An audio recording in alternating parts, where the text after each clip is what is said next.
Imaginé par Binge Audio.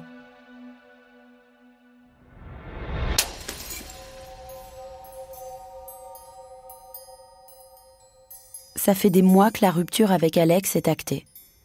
Je l'ai encore jamais recroisé.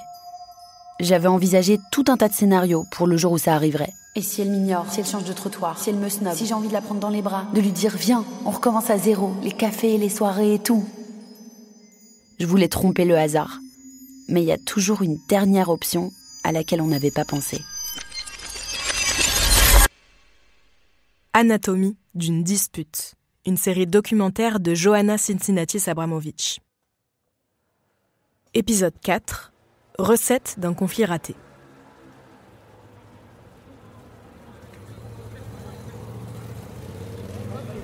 Ça se passe un vendredi. Je traverse la place de la Dalbade, il y a ce petit bar à tapas que j'adore et une église gothique toute de briques orange.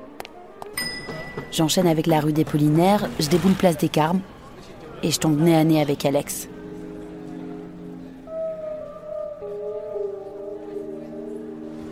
Elle est comme au premier jour, dans son petit monde, assise en terrasse, le nez dans ses carnets.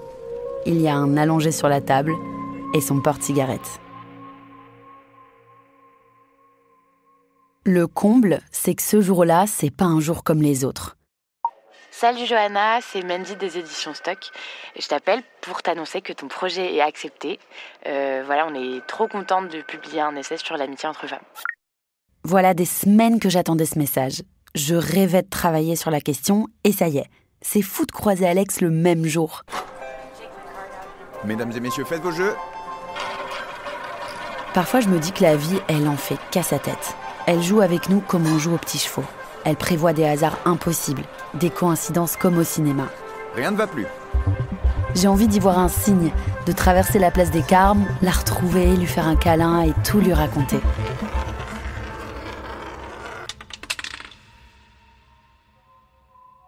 Mais la scène s'arrête là. En fin de compte, mes scénarios n'auront servi à rien. Elle ne m'ignore pas, puisqu'elle me voit pas. Je lui fais pas le câlin du siècle, juste je passe mon chemin. Je m'engouffre dans l'avenue des Filatiers et je poursuis ma route, emmitouflée dans ma doudoune. Je crois que j'ai peur. J'ai de la tendresse qui me vient, mais lui parler, c'est encore trop tôt pour moi. Je veux plus de relation avec toi, Johanna.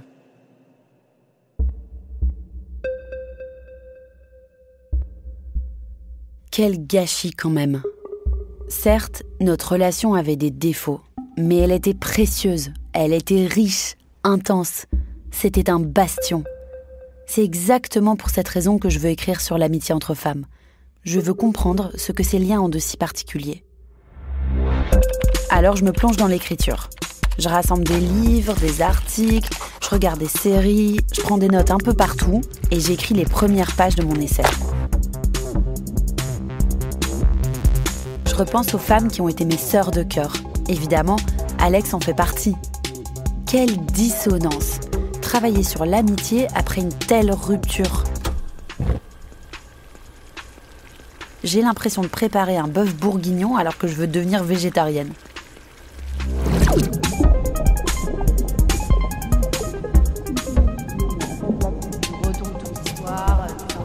Comment on a pu se foirer à ce point ?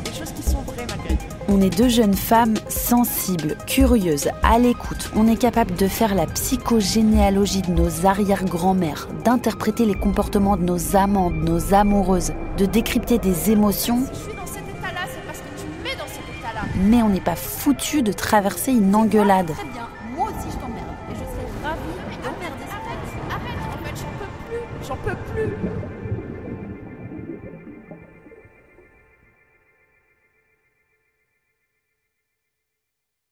Je suis sûre que vous aussi, vous connaissez ce genre de paradoxe. Quand j'y repense, j'ai un peu honte.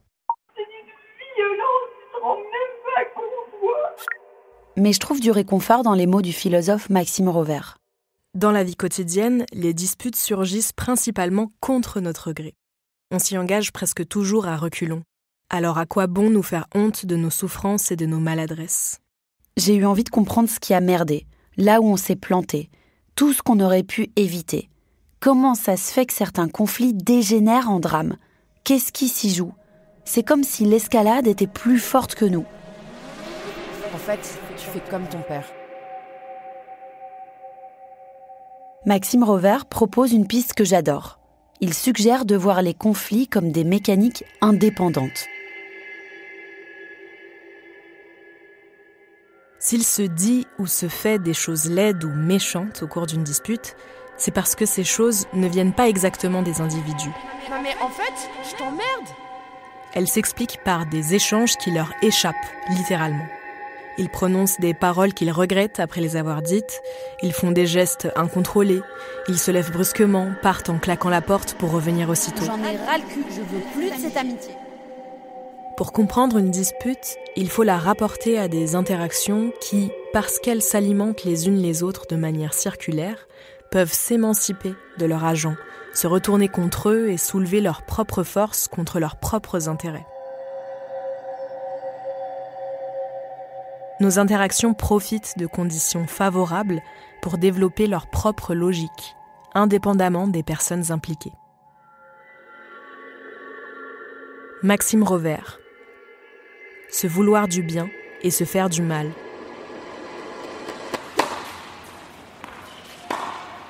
Les conflits sont comme des matchs de tennis. Il faut imaginer un jeu qui va très vite. À chaque fois qu'on reçoit la balle, on la renvoie avec plus de puissance. On la charge d'émotions, de reproches, d'invectives. On ressort les vieux dossiers, les frustrations inavouées, chacune surenchérie. Et c'est là que le conflit nous échappe.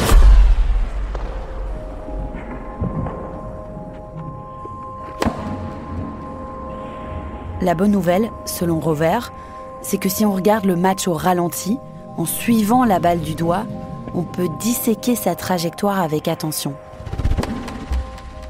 Comprendre ce qui se joue dans l'échange.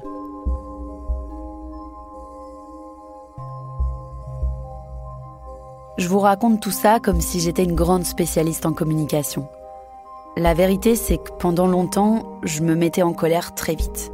Je pouvais monter dans les tours ou m'indigner pour pas grand-chose. 3 fois que je la rate, cette putain de béchamel. Et surtout, dans mon logiciel, si on n'était pas comprise, on le disait juste un peu plus fort. C'est quelque chose que j'ai intégré à la maison, car c'est comme ça qu'on s'engueulait. J'ai vu mes grands-pères crier pour un poulet trop cuit, s'énerver pour un rien, claquer des portes à la moindre tension. Et puis, j'ai rejeté ça en bloc. Je voulais plus des gueulantes imprévisibles. Je ne voulais pas ressembler aux hommes violents de ma famille. Avec le temps, j'ai appris à prendre sur moi pour éviter les départs de feu. En plus, c'est pas de bon ton de se mettre en colère quand on est une femme, alors que c'est respecté chez les hommes.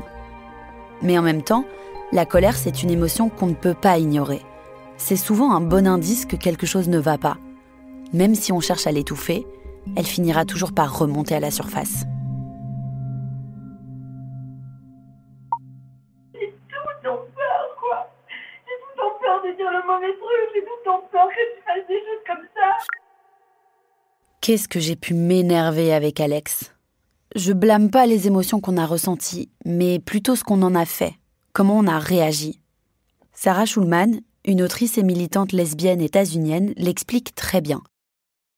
Il n'est pas rare lors des interactions sociales de confondre une situation inconfortable avec une situation menaçante, ou ses angoisses personnelles avec un véritable danger extérieur, et par conséquent d'exacerber l'incompréhension plutôt que de la résoudre.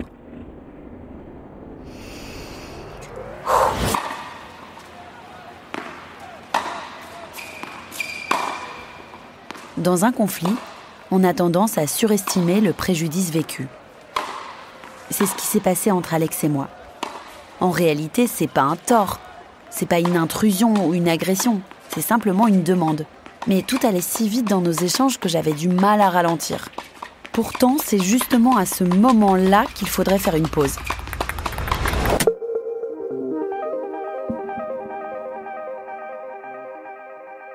Au stade le plus précoce de l'engrenage, celui du désaccord. D'après Schulman, il est là le point de bascule. C'est au stade du conflit que l'horreur future est encore évitable et peut trouver une résolution. Sarah Schulman, le conflit n'est pas une agression.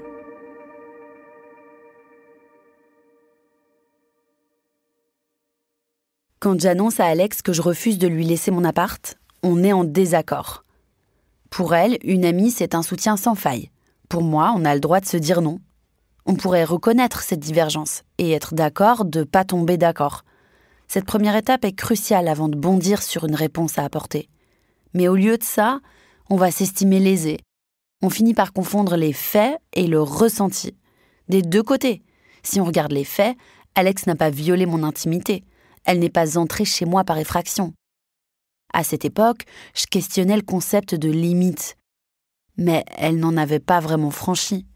Et pourtant, je l'ai jugée intrusive. Et moi, c'est pas parce que je disais non une fois que je ne soutenais pas sa musique, que j'étais une mauvaise amie. Mais c'est là qu'on a ouvert la boîte de Pandore. On n'a pas arrêté de se blâmer. Il y avait forcément un bourreau et une victime. J'ai l'impression d'être tout le temps sur la sellette avec toi. Dans notre histoire, chacune pensait être la victime. Ça va, Miss Maman? Allez, c'est ça, encore ça continue, ouais, bordel. Non, mais Le philosophe Maxime Rovère explique que quand on souffre, on a simplement envie que ça cesse. Et pour ça, il faut identifier une cause, ou une coupable en l'occurrence. Je ne parle pas de cas de manipulation, d'agression ou de violence ici, mais de conflit. Et je suis persuadée que dans les disputes, la responsabilité est partagée. Pourtant, autour de moi, j'entends tellement d'histoires d'amour et d'amitié racontées sur le ton du blâme, de l'accusation. Moi-même, j'en ai été la spécialiste. Johanna, queen du blâme et papesse au royaume des victimes.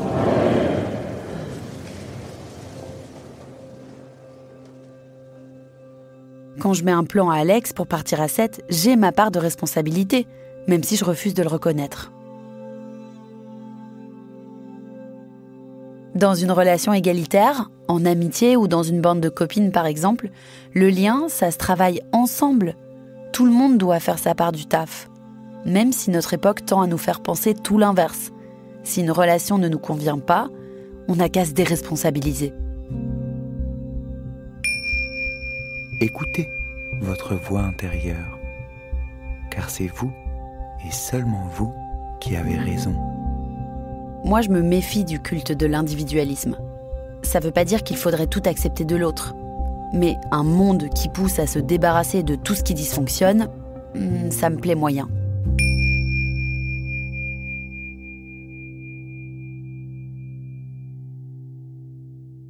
Et puis, pointer les fautifs, ça permet d'aller vite dans l'appréhension d'un conflit. La société capitaliste dans laquelle on évolue exige de nous des rythmes effrénés, des cadences sans pitié. Il faut toujours plus et encore plus vite. Et pas seulement au travail, dans nos vies intimes aussi. Attends, ça fait 10 minutes, elle a toujours pas répondu à ton message? Mais qu'est-ce qu'elle fout? Ça fait une semaine que j'ai rompu et je suis déjà guérie. Ouais. Bravo. Nos relations ne sont pas des courbes de croissance.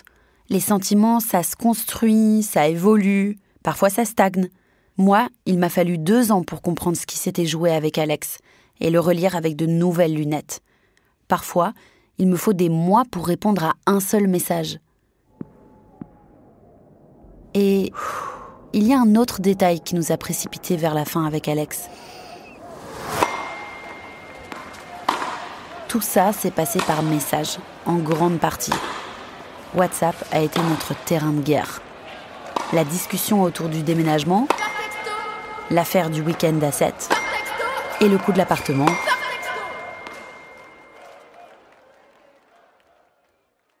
Dans « Le conflit n'est pas une agression », Sarah Schulman est explicite. S'engager dans un conflit par message, c'est aller droit au mur. Les échanges par SMS et par email, elle appelle ça des modes réducteurs. Ils réduisent tout le panel des réactions humaines. Ils ne laissent ni le temps ni l'espace d'être triste, déçu ou frustré, puis d'avoir envie de comprendre l'autre. Le numérique empêche un arrêt sur image. Il pousse à se précipiter dans une réponse immédiate.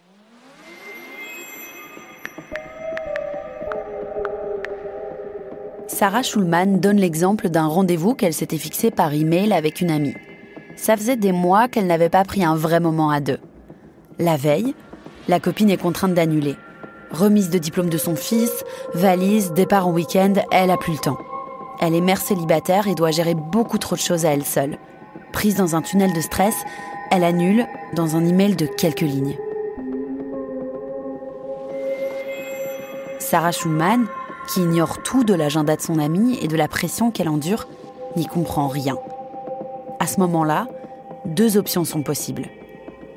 Option 1, répondre à chaud, dans la hâte et par email. Je suis triste, parlons-en au téléphone.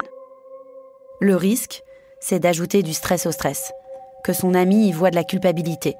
Les frustrations s'empilent, au lieu d'aider, Sarah devient une énième source de pression plutôt qu'une alliée à un moment compliqué. Les deux se vexent, se braquent, la crise est imminente.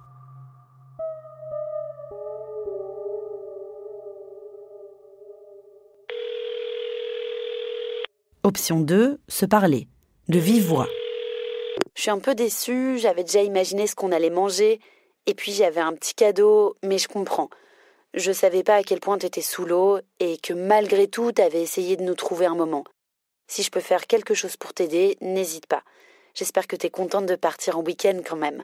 Et bravo pour ton fils. Tu dois être fière.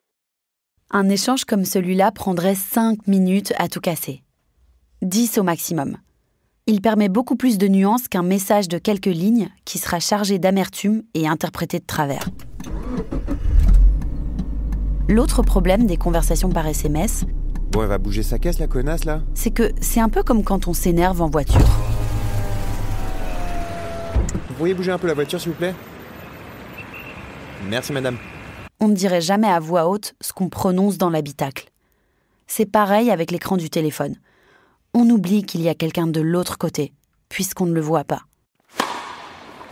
Et c'est notre 4e erreur. Alex et moi, on s'est dit des choses blessantes. Mais tu fais comme ton père! Elle sait très bien que j'ai peur de ressembler à mon père. Pendant longtemps, pour lui, c'était toujours la faute des autres. Peut-être qu'elle m'aurait pas dit ça en me regardant dans les yeux. Et puis ce genre de phrase, ça reste.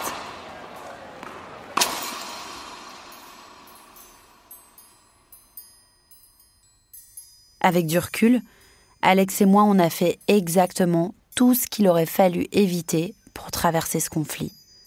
Se blâmer, incriminer l'autre plutôt que de chercher à résoudre, se dire des choses blessantes et faire tout ça par message interposé.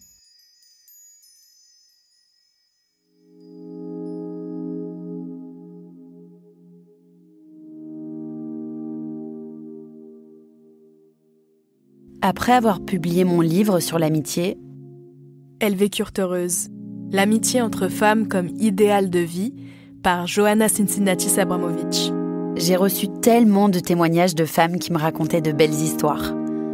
Mais j'ai aussi entendu des récits de ruptures déchirantes, avec des blessures béantes. Des histoires de coups bas, de trahison, de joutes verbales. Comment peut-on s'aimer tellement et s'engueuler si fort ? On devrait réserver cette énergie à autre chose, non ? Je sais pas moi, à lutter contre l'extrême droite, ou à quitter nos mecs nuls, mais pas à se hurler dessus entre copines.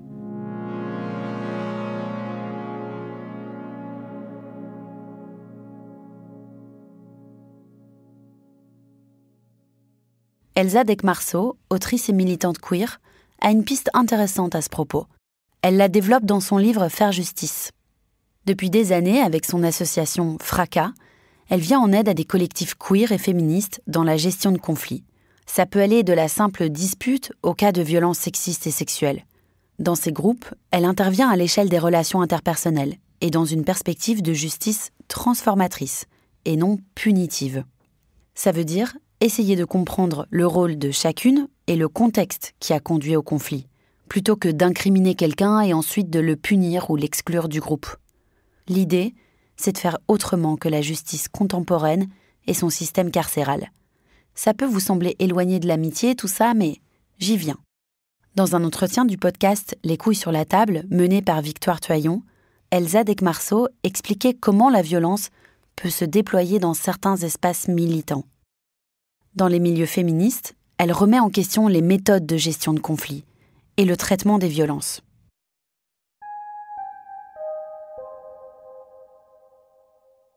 J'ai vu une diversité de choses se mettre en place, des châtiments corporels, des châtiments moraux, voilà. Je me situe, c'est-à-dire que moi j'ai milité dans les milieux féministes et Gwyn, c'est de ces communautés-là d'où je parle. Donc la première réponse souvent ça va être l'isolement, ça va être l'exclusion, ça va être le harcèlement, notamment le harcèlement en ligne qui est un de nos outils préférés puisqu'il demande assez peu d'énergie pour les personnes qui harcèlent, mais ça en prend beaucoup à la personne qui est en face. Ça peut être du harcèlement aussi qui est positif, donc on va vous insulter, on va vous alpaguer collectivement, mais ça peut être aussi le fait d'ostraciser une personne qui du jour au lendemain va se retrouver ghostée, que plus personne ne va lui parler et qu'elle va se retrouver un peu annulée quoi, de sa communauté.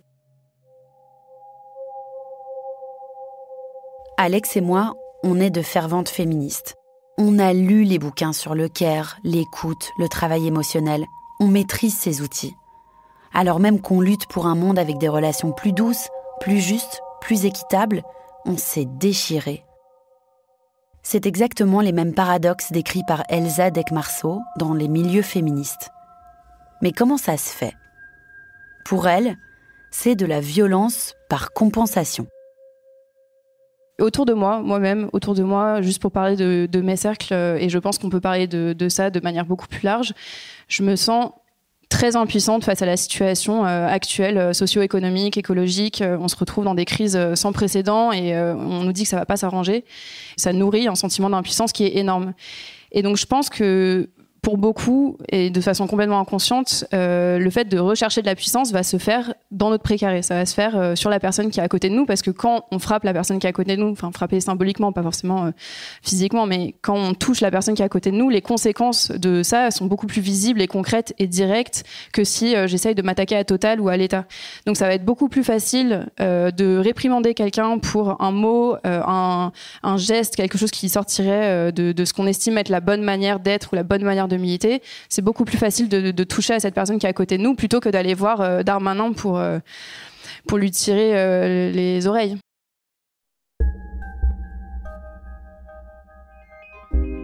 L'amitié est un espace précieux, mais c'est aussi un avant-poste à risque. Dans mon histoire fusionnelle, la relation avec Alex devient le réceptacle de mes impuissances. À cette époque, ma vie, c'est la galère. Il faut réussir à vivre du journalisme, trouver sa place dans un autre pays, naviguer dans des relations bancales avec des mecs qui ne communiquent pas. Il y a du boulot. Et pourtant, de tous ces espaces de frustration, c'est cette amitié qui trinque en premier. Quelle ironie, quand je pense que c'est justement ça qui permet de supporter le reste. Ça devrait être l'endroit le plus choyé, la base imprenable.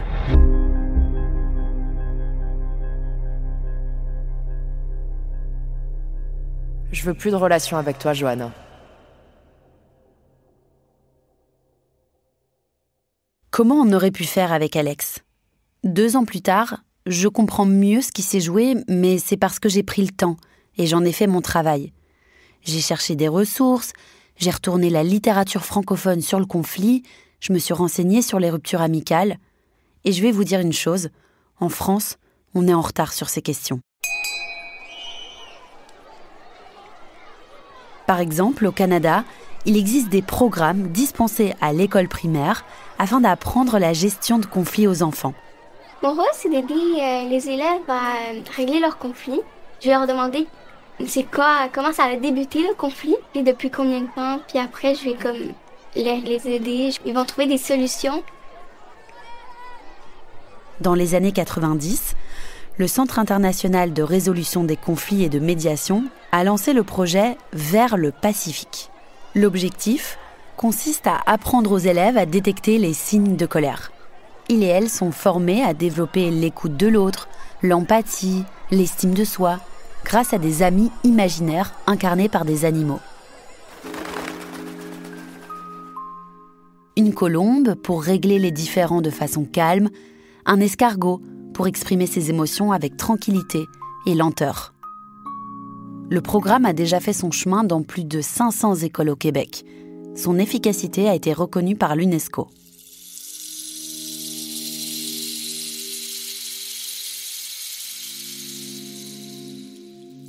Et en Belgique, je me souviens qu'à l'école primaire, on avait des conseils de classe régulièrement.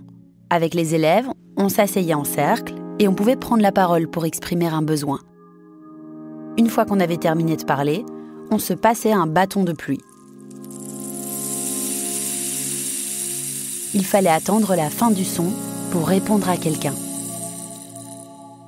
Mais c'était une école dite semi-privée, avec une éducation adaptée aux besoins des enfants. Ça coûtait 2 000 € par an. Qui peut se payer ce privilège aujourd'hui ? En France, on n'arrive même pas à dispenser les séances obligatoires d'éducation à la vie affective, relationnelle et sexuelle dans les écoles. Comment apprendre à se disputer si personne ne nous donne les clés pour le faire ? J'ai compris là où on s'était planté avec Alex, et maintenant j'ai envie de rectifier le tir.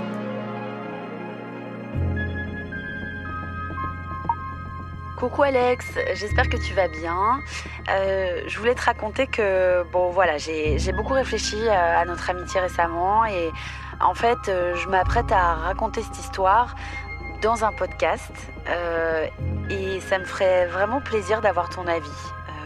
Tu me diras ce que ça évoque chez toi. Je te fais des bisous et à bientôt peut-être.